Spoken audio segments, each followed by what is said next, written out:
Price action सोबत indicator वापरा. फक्त नेकेड इंडिकेटर वापरू नका. नेकेड इंडिकेटर जर तुम्ही वापरलं, तर तुमचा मार्केटमध्ये लॉस होण्याचे चान्सेस वाढतात. सर्वात प्रथम मार्केटमध्ये जर काही असेल, तर ती आहे तुमची प्राइस. इंडिकेटरला किती महत्त्व द्यायचं हे तुमच्यावरती डिपेंड आहे. नमस्कार मित्रांनो, स्वागत आहे तुमचं आपल्या YouTube चॅनलवर. याच्या अगोदर आपण RSI वरती आपला व्हिडिओ झालेला आहे. आता तुमच्या रिकमेंडेशननुसार आपण आज बघणार आहे, की RSI डायव्हर्जन हा विषय काय असतो. बरेच जण नुसतं डायव्हर्जन दिसलं की मार्केटमध्ये काम करतात, पण डायव्हर्जनवरती ॲक्च्युअलमध्ये ट्रेड कसा केला जातो, याच्यावरती आपला आजचा सेशन असणार आहे. फक्त एकच सर्वांना विनंती आहे, व्हिडिओ शेवटपर्यंत बघा. कारण याच्यामध्ये भरपूर काही गोष्टी डायव्हर्जन कुठल्या पॉईंटला पाहिजे, कुठं पाहिजे हे पण आपल्याला समजलं पाहिजे. आधीमध्ये डायव्हर्जन म्हणला कोणता डायव्हर्जन किती काम करतो, हेही तुम्हाला याच्यामध्ये बघायला भेटेल. कारण आपण काय करतो, कुठेही डायव्हर्जन दिसलं की आपण ट्रेड प्लॅन करतो, पण नाही. याच्यासोबत आपण डायव्हर्जन ते लेवल कुठले असणार आहे, त्याच्यानंतर आपण बघणार की तिथं सपोर्ट रेजिस्टन्स म्हणजे प्राइस ॲक्शन पण आहे का ते चेक करणार आहे. कारण मार्केटमध्ये फक्त इंडिकेटरवरती काम करता येत नाही. तर इंडिकेटर हे नंतर आले मार्केटवरती. अगोदर प्राइस मुवमेंट करते, त्याच्यानंतर इंडिकेटर त्याच्यावरती इंडिकेट करत असतं. लक्षात ठेवा, इंडिकेटर हे लॅगिंग असतात, लिडिंग नाही. प्राइस लिडिंग आहे. ओके, त्याच्यामुळे प्राइस ॲक्शन सोबत इंडिकेटर वापरा. फक्त नेकेड इंडिकेटर वापरू नका. नेकेड इंडिकेटर जर तुम्ही वापरलं, तर तुमचा मार्केटमध्ये लॉस होण्याचे चान्सेस वाढतात. ओके, आपण काय करतो मार्केटमध्ये फक्त इंडिकेटर बघण्याचा प्रयत्न करतो आणि फक्त इंडिकेटर बेस्ड ट्रेडिंग करतात, त्याच्यामुळे तुमचे स्टॉप लॉस जास्त जातात मार्केटमध्ये. तर आपलं प्रॉपर आजचा जो ट्रेडिंग सेटअप असणार आहे तो RSI divergence plus price action याच्यावरती आपण काम करणार आहे. आता डायव्हर्जन म्हणजे काय बऱ्याच लोकांना माहित नाही, ते आपण पुढे बघूया. सगळ्यात प्रथम मी दाखवतो की इंडिकेटर लावायचं कसं, त्याच्यानंतर ह्याची सेटिंग काय असते, याच्यावरती आपण पहिलं बघूया.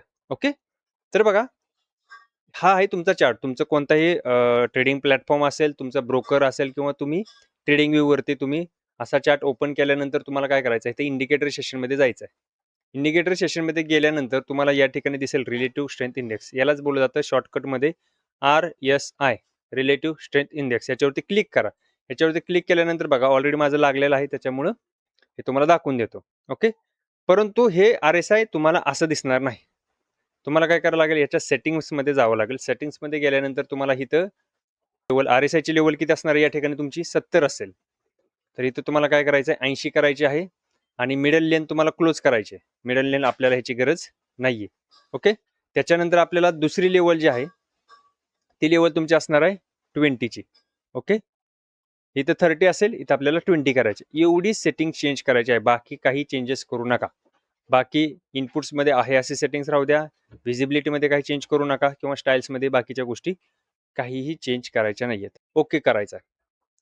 ओके केल्यानंतर तुम्हाला अशा पद्धतीने इंडिकेटर लागून येईल. आता सिंपल रोल याच्यामध्ये काय आहे बघा.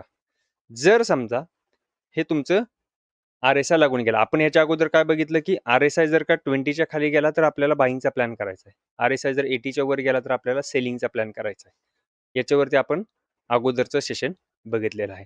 आज आपल्याला काय बघायचं, याच्यामध्ये थोडंसं ॲडव्हान्स आणि आपल्याला थोडंसं पुढे जायचं आहे. आता डायव्हर्जन्स म्हणजे काय असतात.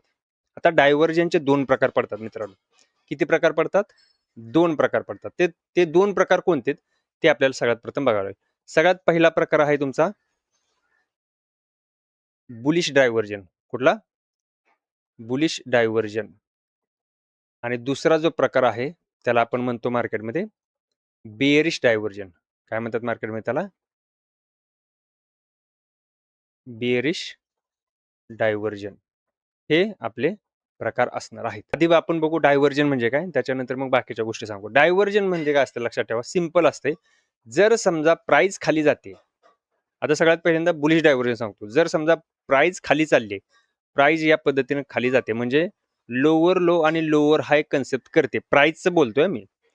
प्राइस या पद्धतीने मुवमेंट करते, पण RSI तुमचा असा जात नाहीये. हळूहळू काय झाली, RSIचा अर्थ काय होतो, रिलेटिव्ह स्ट्रेंथ इंडेक्स. जर समजा इथून इथपर्यंत मार्केटला यायला जर स्ट्रेंथ कमी आहे, जर सेलिंग प्रेशर कमी झालं, तर RSI तुमचा उलटी मुवमेंट करतो.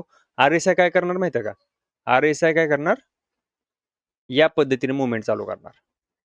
म्हणजे RSI काय सांगतोय, की हळूहळू सेलरची स्ट्रेंथ कमी झालेली आहे.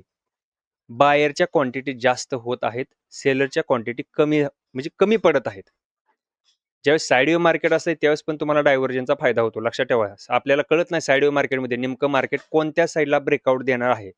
मी पुढे सांगेलच तुम्हाला की डायव्हर्जनचा एवढा मोठा फायदा आहे साईड मार्केटमध्ये, खूप मोठा फायदा आहे. त्यामुळे व्हिडिओ शेवटपर्यंत बघा, लक्षात ठेवा.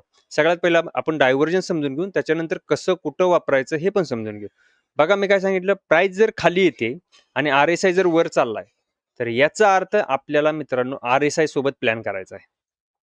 आपल्याला प्लॅन करायचा RSI सोबत. म्हणजेच RSI आपल्याला काय सांगतोय, की स्ट्रेंथ राहिलेली नाही कुणाची, सेलरची. म्हणजे ऑलरेडी सेलिंग झालेली आहे आणि हळूहळू जशी प्राइस प्लॅटफॉर्मला येते, जशी गाडी प्लॅटफॉर्मला आल्यानंतर बघा तुम्ही, गाडी प्लॅटफॉर्मला येण्या अगोदर, स्टेशनला येण्या अगोदर गाडी स्लो होत असते. तसं काय होतं, एखादी प्राइस जर का सपोर्टला येत असेल तर हळूहळू काय होते, ती स्लो होत जाते आणि त्या स्लो मध्ये डायव्हर्जन तुम्हाला सांगत असतो, RSI तुम्हाला सांगत असतो की आता गाडी प्लॅटफॉर्मला आले आणि इथून पॅसेंजर चढण्याचा प्रयत्न करत आहेत, बाईंग साईडला पॅसेंजर चढण्याचा प्रयत्न करत आहेत, हे तुम्हाला RSI दाखवून देतो, लक्षात ठेवा. ते मग बऱ्याच जणांचा असा प्रश्न असतो की आम्हाला जायचंय कोणत्या साईडनं, तुम्हाला जायचंय मित्रांनो RSI ची साईडने.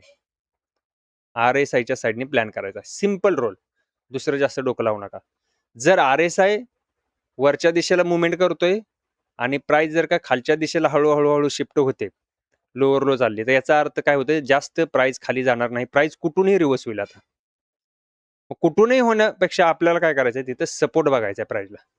आपल्याला RSI ने सिग्नल दिला, डायव्हर्जन म्हणजे काय, तुम्हाला एक सिग्नल देतो, RSI बुलिश सिग्नल देतो, त्यावेळेस तुम्हाला फक्त अलर्ट व्हायचं आहे. हे झालं तुमचा बुलिश डायव्हर्जन. आणि दुसरा आहे याच्यामध्ये बेरिश डायव्हर्जन. आता बेरिश डायव्हर्जन म्हणजे काय, प्राइस समजा वरच्या दिशेने चालली आहे या पद्धतीने, इथं आल्यानंतर काय झाली, हळूहळू इथं स्लो झाली गाडी, आता प्लॅटफॉर्मला आली आणि वर एखादा रेजिस्टन्स असेल, सिंपल रोल आहे, वर एखादा रेजिस्टन्स आहे, प्राइस तिथे येऊन जर का स्लो झाली आणि मग RSI तुम्हाला इथं आल्यानंतर RSI हळूहळू खाली शिफ्ट होताना दिसायला लागला, तर समजून जायचं, म्हणजे ह्या मुवमेंटमध्ये जर का RSI खाली शिफ्ट होतोय, तर याचा अर्थ काय होतो की RSI ची बाईंग साईडची स्ट्रेंथ कमी झालेली आहे.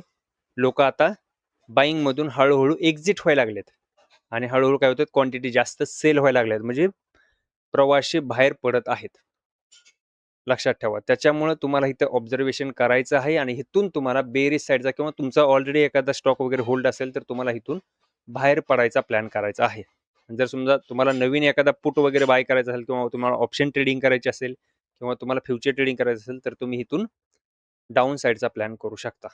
म्हणजे आपल्याला जायचंय कोणासोबत, RSI सोबत जायचं आहे, सिंपल रोल, लक्षात ठेवा. पुढे बघा, हे झालं तुमचं डायव्हर्जन, बुलिश आणि बेरिश. आता त्याच्यानंतरचा बऱ्याच जणांचा हा प्रश्न असतो की डायव्हर्जन नेमकं चांगलं कुठलं.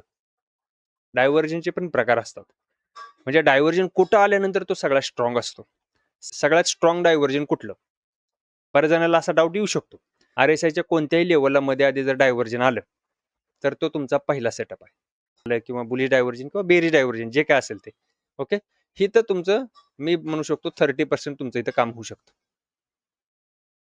दुसरं डायव्हर्जन कुठे येऊ शकतं, म्हणू शकतो की 2 नंबरचं डायव्हर्जन, म्हणजे थोडंसं ॲडव्हान्स.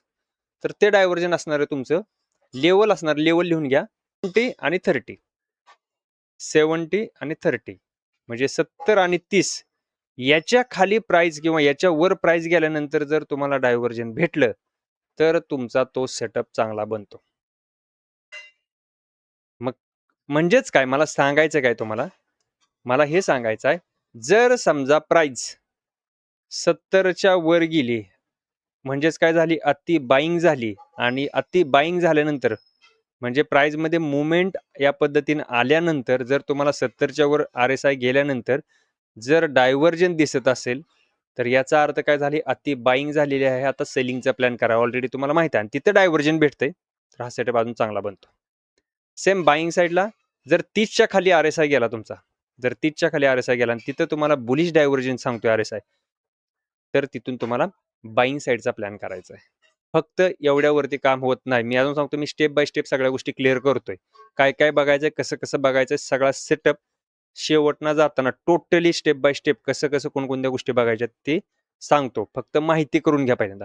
ओके, हे झालं तुमचा 70 आणि 30चा फॉर्म्युला. आणि तिसरा जो आहे तो आहे तुमचा 80 अँड 20, जो की माझा सगळ्यात फेवरेट फॉर्म्युला आहे, फेवरेट सेटअप हा. ओके, जसं आपण बघतो की 80च्या वर जर RSI गेला तर अति बाईंग झालेली आहे, आणि 20च्या खाली जर RSI गेला तर अति सेलिंग झालेली आहे. Okay, simple rule. तसंच जर 80च्या वर RSI गेलाय आणि मला RSI तिथे गेल्यानंतर सांगतोय की डायव्हर्जन, बेरिश डायव्हर्जन दाखवतोय. तर याच्यासारखा सेटअपच नाही तुमचा कुठला. 80च्या वर गेला, अति बाईंग झालेली आहे आणि बेरिश डायव्हर्जन तिथं सांगतोय. म्हणजे आता बायर थकलेले आहेत हे दिसायला लागले मला, तर मी तिथून सेलिंगचा प्लॅन करणार. बट अजून सांगतोय सेटअप पूर्ण झालेला नाही. ओके. दुसरी गोष्ट, याच्यामध्ये जर 20च्या खाली गेला RSI तर आपण काय म्हणतो, अति सेलिंग झालेली आहे, बाईंगचा प्लॅन करायचा आहे. जर 20च्या खाली RSI गेल्यानंतर मला एखाद्या स्टॉकमध्ये दिसतंय आणि त्याच्यामध्ये मला जर बुलिश डायव्हर्जन दिसलं, तर मी तिथं बाईंगचा प्लॅन करणार. कन्सेप्ट क्लिअर समजले असतील मे बी. जर काय अडचण असेल तर तुम्ही कमेंटमध्ये विचारू शकता. ओके, कमेंट, कारण अजून प्रॉपरली सगळा सेटअप झालेला नाही. फक्त आपण डायव्हर्जन बघतो की कुठलं डायव्हर्जन किती पर्सेंट काम करू शकते. ओके, हे पहिला जो सेटअप आहे तो 30% पर्यंत ॲक्युरसी याची येऊ शकते, 30 ते 40%. त्याच्यानंतर आहे 2 नंबरचा जो RSI आपण सांगितला 70 आणि 30चा. इथं जर तुम्हाला या लेवलवरती जर या RSIच्या लेवलवरती जर डायव्हर्जन भेटत असेल तर तुमचं इथं मी म्हणू शकतो 50 to 60% सेटअप ॲक्युरेट बसू शकतो. पण जर तुम्ही 80 आणि 20 ही जर का लेवल यूज केली, 80 आणि 20, तर तुमची ॲक्युरसी मे बी 70% येऊ शकते. आपण लगेच बॅक टेस्टिंग पण तुम्हाला लाईव्ह करून दाखवतो. ह्याच्यामध्ये लाईव्ह पाठीमागचा डाटा सगळा दाखवतो, मग तुम्हाला लक्षात येईल. इंट्राडे करा, स्विंग करा, पोझिशनल करा, काही करा. फक्त टाइम फ्रेमचा विषय, आता बऱ्याच लोकांना असं असतं की सर टाइम फ्रेम कोणती यूज करायची. आता टाइम फ्रेमचं कसं असतंय, तुम्ही कोणता ट्रेड करणार आहे, इंट्राडे करणार आहे, पोझिशनल करणार आहे का काय करणार आहे, त्याच्यावरती तुमची टाइम फ्रेम ठरत असते. काही काही जणांचं कसं असतं माहिती आहे का, येतात इंट्राडेसाठी, स्विंगसाठी येतात आणि 5-10 मिनिटात बाहेर पडतात. तुम्ही अनालिसिस केले स्विंगसाठी, तर तुमचं काम आहे स्विंगसाठीच थांबणं. तुम्ही जर स्विंग ट्रेडिंग करणार एखाद्या स्टॉकमध्ये सिलेक्शन केलं असेल तर तुमचं काम आहे की टाइम फ्रेम ही मोठीच पाहिजे. छोट्या टाइम फ्रेमवरती तुमचं कामच नाही. तुमचं 5 आणि 15 मिनिटावरती कामच नाही. तुम्ही स्विंग ट्रेडिंगसाठी आलेलात. लक्षात ठेवा, 5-15 मिनिटावरती काम कोणाचं, इंट्राडेवाल्याचं काम आहे. तुमचं ते कामच नाहीये. बऱ्याच लोकांना टाइम फ्रेमवरती, भरपूर स्टुडंट एवढे कन्फ्युजन आहेत. जर तुम्हाला टाइम फ्रेमवरती जर व्हिडिओ पाहिजे असेल तर मला सांगा कमेंटमध्ये. कमेंट केलं की मी त्याच्यावरती व्हिडिओ बनवेल. इंट्राडेसाठी कोणती टाइम फ्रेम वापरायची किंवा कसं ॲनालिसिस करायचं असतं, इंट्राडेसाठी स्विंगसाठी कसं ॲनालिसिस करायचं असते, पोझिशनलसाठी कसं ॲनालिसिस करायचं असतं, इन्व्हेस्टमेंटसाठी कसं ॲनालिसिस करायचं, कोणती टाइम फ्रेम वापरायची, त्याच्यावरती मला कमेंटमध्ये सांगा. मी त्याच्यावरती व्हिडिओ नेक्स्ट टाइम नक्की बनवेल. ओके, तुम्हाला ज्याच्यावरती व्हिडिओ पाहिजे त्याच्यावरती मला कमेंट करा. मी त्याच्यावरती व्हिडिओ बनवण्याचा 100% प्रयत्न करेल. ओके, आता आपण आतापर्यंत काय काय बघितलं, डायव्हर्जन बघितलं, डायव्हर्जनचे प्रकार बघितले, म्हणजे कुठं कुठं आपल्याला डायव्हर्जन कसं कसं भेटू शकतं हे आपण बघितलं. आता आपल्याला पुढं बघायचं आहे. म्हणजेच मला सांगायचं काय तुम्हाला, 80 आणि 20चा जो RSI डायव्हर्जन आहे, 80 आणि 20 या ठिकाणी जर तुम्हाला डायव्हर्जन दिसत असेल तर हा सेटअप तुमचा सगळ्यात बेस्ट बनतो. त्याच्यानंतर म्हणजे हाय प्रोबॅबिलिटी सेटअप आहे हा. 80 आणि 20चा कसा हाय प्रोबॅबिलिटी आहे आणि नॉर्मल जो RSI आहे तो आहे 70 आणि 30चा. याच्या खाली जर प्राइस गेल्यानंतर तुम्हाला डायव्हर्जन दिसत असेल, बुलिश किंवा बेरिश डायव्हर्जन, तर तुमचा हा नॉर्मल म्हणजे बऱ्यापैकी हा सेटअप बनू शकतो. पण ह्याची ॲक्युरसी थोडीशी जास्त आहे, कारण मी याच्यावरती ऑलरेडी बॅक टेस्टिंग केलेली आहे. तुम्ही सुद्धा करून बघा, तुम्हाला जाणवून देईल. बट आता तुम्हाला सांगतो, डायव्हर्जन तुम्हाला दिसलं, तुम्हाला दोन्ही सेटअप समजले आणि हे दोन्ही सेटअप वापरायचे जास्त करून मार्केटमध्ये. बघा, आता मी सेटअप प्रॉपरली क्लिअर करतोय तुम्हाला. पहिलं आपण बघितलं काय, सगळ्यात पहिली गोष्ट आपण बघितली, RSI कुठे गेलेला आहे, 80च्या वर गेला किंवा 20च्या खाली गेला. ओके, त्याच्यानंतर आपल्याला दुसरी गोष्ट काय बघायची, प्राइस ज्यावेळेस तिथे गेली तर तिथं डायव्हर्जन दिसलं का मला, डायव्हर्जन आले म्हणजे मी अलर्ट झालो. पण तिसरी गोष्ट मला काय बघायची याच्यामध्ये, जरी डायव्हर्जन आलं असेल तरी आपल्याला तिसरी गोष्ट बघायची याच्यामध्ये, सपोर्ट अँड रेजिस्टन्स. ही गोष्ट लक्षात ठेवा, कारण आपल्याला प्राइस ॲक्शन सोबत काम करायचं आहे. त्यामुळे आपल्याला ही गोष्ट सोडायची नाही. तुम्ही काही वापरा मार्केटमध्ये, इंडिकेटर वापरा किंवा काही स्ट्रॅटेजी वापरा, डिमांड सप्लाय झोन सोडायचा नाही मार्केटमध्ये. डिमांड सप्लाय झोनवरती जर तुम्ही काम केलं तर तुम्हाला ॲक्युरसी तुमची अजून वाढते. नाहीतर काही काही जण काय करतात, नुसतं RSI गेलाय, 80च्या वर गेलाय, 20च्या खाली गेलाय, काम करायला नाही. तसं नाही काम होणार, कारण तिथं पॅसेंजर गाडीत बसणार आहेत का हे आपल्याला कन्फर्म माहीत पाहिजे. कारण ते सपोर्ट रेजिस्टन्सवरतीच कळतं की बाबा हे जे स्टेशन आहे हे महत्त्वाचं स्टेशन आहे. सपोर्टवर म्हणजे काय, ते स्टेशन महत्त्वाचं आहे. तिथं जास्त लोक गाडीत बसायचा प्रयत्न करतील आणि त्याचाच फायदा आपल्याला घ्यायचा, म्हणजे त्यांच्यासोबत आपणही चढायचं गाडीत. मग तिथं सपोर्टवरती प्राइस आली की चौथी गोष्ट मला पाहिजे याच्यामध्ये, कन्फर्मेशन. तुम्हाला चार्टवरती सगळ्या गोष्टी करून दाखवतो मी. चौथी गोष्ट मला काय पाहिजे, कन्फर्मेशन. म्हणजे मला तिथं प्राइस सपोर्टवरती आल्यानंतर मला बायरचं कन्फर्मेशन पाहिजे. मग तुम्ही कॅन्डलस्टिक पॅटर्न असू द्या, चार्ट पॅटर्न असू द्या, इथं वापरायचे. कॅन्डलस्टिक पॅटर्न आणि चार्ट पॅटर्न हे फक्त कन्फर्मेशनसाठी वापरले जातात. त्याच्यावरती पर्टिक्युलर कुठेही कॅन्डल बनली म्हणजे ट्रेड होत नाही. त्याच्यानंतर आहे 5वी गोष्ट याच्यामध्ये असते, कन्फर्मेशन भेटल्यानंतर एंट्री प्लॅन करणं, म्हणजेच एंट्री घेणं. आणि 6वी गोष्ट असते याच्यामध्ये स्टॉप लॉस. आणि 7वी गोष्ट असते मार्केटमध्ये टार्गेट. ह्या गोष्टी लिहून ठेवा. तुम्ही ज्या ठिकाणी ट्रेडिंग करत आहात त्या ठिकाणी एवढ्या गोष्टी प्रॉपरली लावून ठेवा. हे स्टेप बाय स्टेप प्रोसेस आहे. सगळ्यात प्रथम आपण काय बघितलं? RSI 80 किंवा 20च्या खाली वर गेलाय का? तिथे गेल्यानंतर मला, कारण आज डायव्हर्जनचं सेशन बघतोय आपण, त्यामुळे डायव्हर्जन, जर तुम्ही फक्त RSI ओव्हरबॉट ओव्हरसोल्ड वरती काम करणार असाल तर डायव्हर्जनचा विषय येत नाही. पण आपण डायव्हर्जन बघतोय. ओके, डायव्हर्जन तिथे आल्यानंतर प्राइस 80 किंवा 20च्या खाली किंवा वर गेल्यानंतर मला तिथं बेरिश किंवा बुलिश डायव्हर्जन जर भेटलं तर मी अलर्ट होणार तिथं. त्याच्यानंतर मला एंट्री तोपर्यंत घ्यायची नाही जोपर्यंत प्राइस सपोर्ट किंवा रेजिस्टन्सला येत नाही. 3 गोष्टी झाल्या. त्याच्यानंतर 4थी गोष्ट आहे, प्राइस सपोर्ट किंवा रेजिस्टन्सला आल्यानंतर बघायचं मला तिथं कन्फर्मेशन आहे का, कॅन्डलचं कन्फर्मेशन आहे का, म्हणजे तिथं बायर किंवा सेलर येतात का. कन्फर्मेशन तुम्हाला भेटल्यानंतर तुम्हाला तिथे घ्यायची एंट्री झाल्यानंतर पहिल्यांदा लावायचा तो म्हणजे स्टॉप लॉस. ओके, कारण कुठलाही सेटअप 100% ॲक्युरसी नाही. त्याच्यामुळे पहिली गोष्ट एंट्री झाली की स्टॉप लॉस लावणे. त्याच्यानंतर 7वी गोष्ट आहे टार्गेट लावणे. ह्या गोष्टी क्लिअर झाल्या. एवढं झाल्यानंतर 8वी गोष्ट तुम्हाला करायची नाही मार्केटमध्ये, ती म्हणजे वळवळ करणे. आपण मार्केटमध्ये लॉस याच्यामध्येच आहे फक्त की आपण मार्केटमध्ये वळवळ जास्त करतो. लक्षात ठेवा, वळवळ करायचं नाही. वळवळ जर तुम्ही केलं तर तुमचा लॉस जास्त होतो. म्हणजे सेटअप कधी कधी एवढा भारी असतो तरी पण तुम्ही काय करता, ओव्हर ॲनालिसिस करता. मार्केटमध्ये जे काय तुम्हाला ॲनालिसिस करायचं आहे मित्रांनो, ते ट्रेड घेण्या अगोदर, ट्रेड घेतल्यानंतर ॲनालिसिस करायचं नाही. ओव्हर ॲनालिसिस अजिबात नाही. क्लिअर आहे का? ओके, काय अडचण असेल तर कमेंटमध्ये विचारू शकता. पुढं एवढ्या गोष्टी झाल्या. आता मी तुम्हाला हे चार्टवरती दाखवतो. बघा, मी एखादा स्टॉक रँडमली घेतो, कोणताही स्टॉक किंवा दुसरा एखादा स्टॉक घेऊ, नॉर्मल कुठलाही, डिक्सॉन घेऊ. चला, डिक्सॉनवरती आपण बघूया. ठीक आहे, आता हा 5 मिनिटाचा चार्ट आहे. तुम्ही बघा, फक्त काही सुद्धा मी ह्याच्यामध्ये बोलणार नाही. 5 मिनिटाचा इंट्राडे चार्ट आहे, सिम्पल रोल. इथं तुम्हाला आता बुलिश डायव्हर्जन दाखवतो. आता 80 आणि 20ची मी सेटिंग लावलेली आहे RSI वरती, तुम्ही ऑलरेडी बघत आहे. ओके, आता तुम्हीच बघा प्राइस कुठे गेली. बघा या ठिकाणावरनं इथून हा प्राइसचा पहिला काय होता, लो होता, बरोबर आहे. या ठिकाणी प्राइसचा हा लो होता. हा लो प्राइसने तोडल्यानंतर बघू शकता तुम्ही प्राइसने नवीन लो कुठं बनवला, या ठिकाणी बनवला, बरोबर आहे, इथं बनवला.